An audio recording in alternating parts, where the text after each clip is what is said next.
Hello, everyone. I and my buddy Joe English are sending our regards. So, Joe, what do you think we should be doing today? Oh, well, Joe says we should be talking about narrative and descriptive writing. Okay, so narrative and descriptive not writing it is. Let's uh, share the PowerPoint without further any further ado.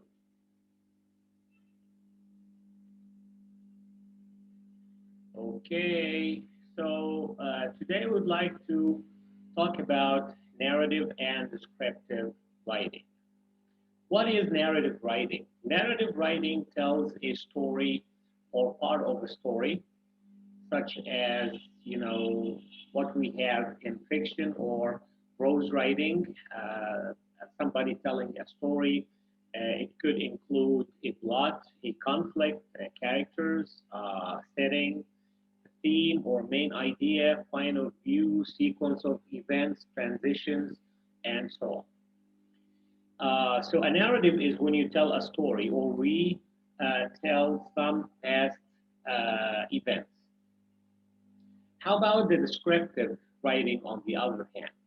So we just learned that the narrative, you are just telling a story. How about or past events? How about the descriptive writing? Descriptive writing is writing that vividly portrays a person or a place or something in such a way that the reader can experience the writer's experience, can visualize in his head what the writer is talking about or is actually describing. So, sensory language, vivid detail, figurative language, showing and not telling is equal to using active verbs, using verbs for description, that really describes something in a very good way that we will show you in a bit. And this is used in most genres of writing and in literature as well.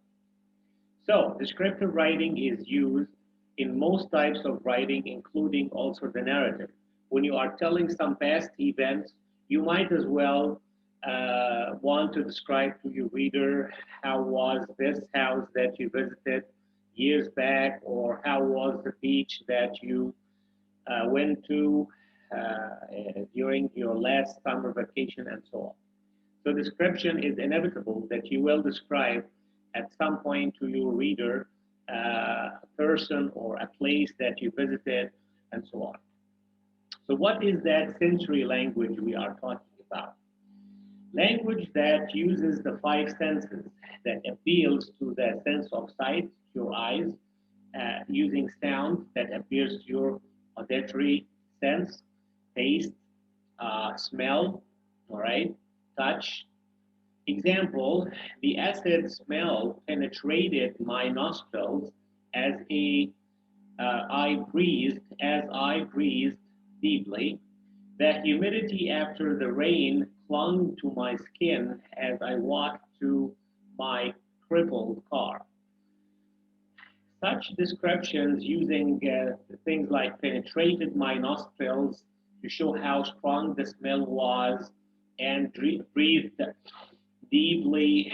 You could visualize somebody breathing deeply. The rain clung to my skin, etc., etc. Crippled that couldn't move because of the rain or because of the snow that accompanies the rain sometimes, and so forth. So it's a very vivid description if we use sensory language. Vivid verbs replace general verbs with vivid verbs, make writing more interesting and enjoyable for the reader. Vivid verbs have more specific meaning than general verbs.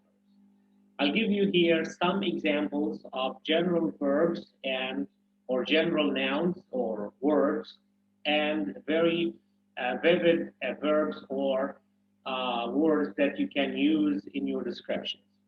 So, for example, instead of saying dislike, you can say hate or loathe or shun.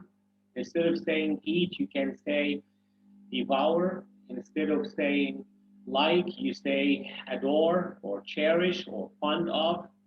And instead of saying run, you could say sprint, you can say dash, you can say jog. Instead of saying walk, you can say hike, you can say stroll, you can say march, to show the different kinds of walking and to be more vivid in your description. Moving on, descriptive adjectives, largest group of adjectives. They describe the noun in detail so the reader can visualize what is being read. Example, adorable, helpful, gifted, aggressive, bored, wild, evil, lovely, knowledgeable, vivacious, wise, troubled, pleasing, and so on. Example of using vivid verbs and descriptive adjectives. Boring, the nice woman walked into the restaurant. Descriptive, the vivacious woman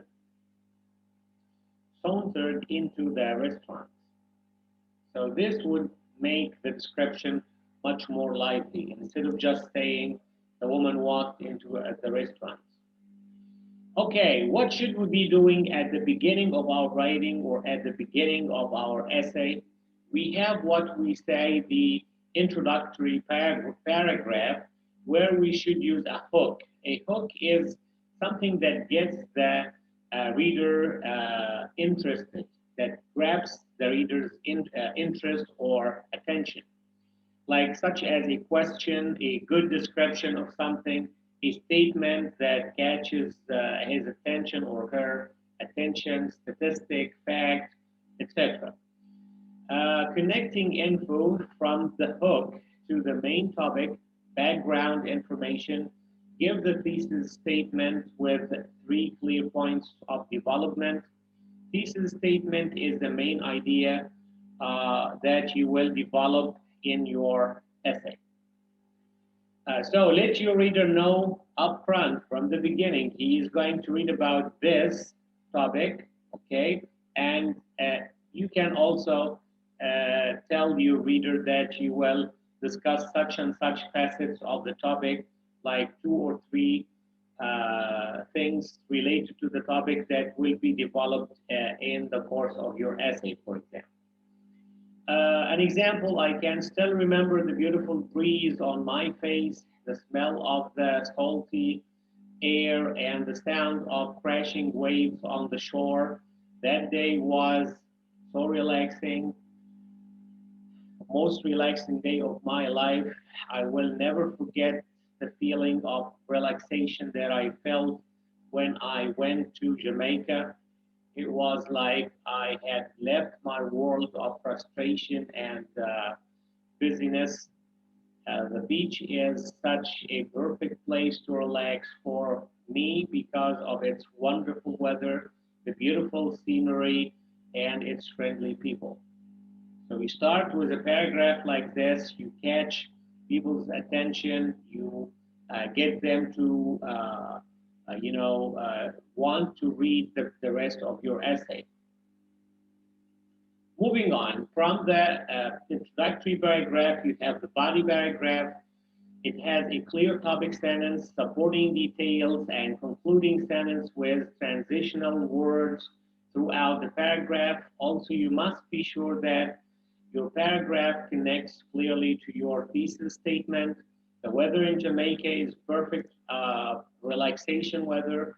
First, it never gets be below 80 degrees Fahrenheit, and the breeze is always light and refreshing. Also, it hardly ever rains there, and you don't ever have to worry about snow. In addition, I can relax on the beach and never have to worry about catching a chill at night.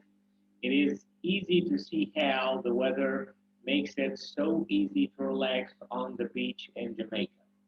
That could be a good body paragraph you use after your introductory paragraph.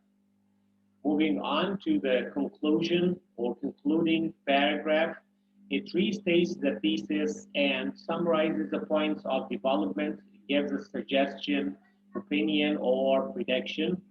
So, in conclusion, you can say, I can't think of any better place to relax than the beach. The pleasant weather makes it comfortable all year round. The scenery has beauty beyond imagination, and the people are the friendliest I have ever met. Anyone who really needs to relax should consider booking the next flight to the wonderful beaches of Jamaica.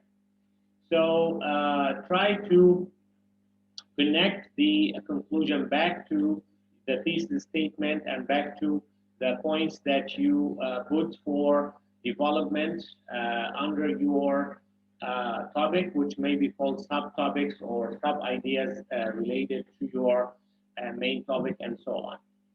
Remember, make your description vivid, use vivid words or verbs that show your description in detail and help your reader visualize in his head or her head what actually you are describing and what actually you are talking about. Appeal to their sense of sight, to their sense of hearing, to their sense of taste, to their all their senses. In this case, you will get their attention, you will get them involved with you, and you will get them to experience exactly the same experience that you have been through. For example, at the beach, when you describe the beach in such a beautiful way in a country like Jamaica, where the beach is very relaxing and the weather is perfect, and so on. My advice to you is that keep trying to write. Don't give up. Writing doesn't happen just at one time or once and that's it.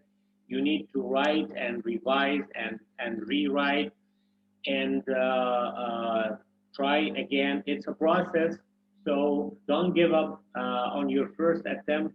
Writing also is the most difficult language skill. It doesn't happen that you simply write perfectly well from the beginning. Even the most established writers need time sometimes to express what they really want to say in a clear way, the way they intended it to be.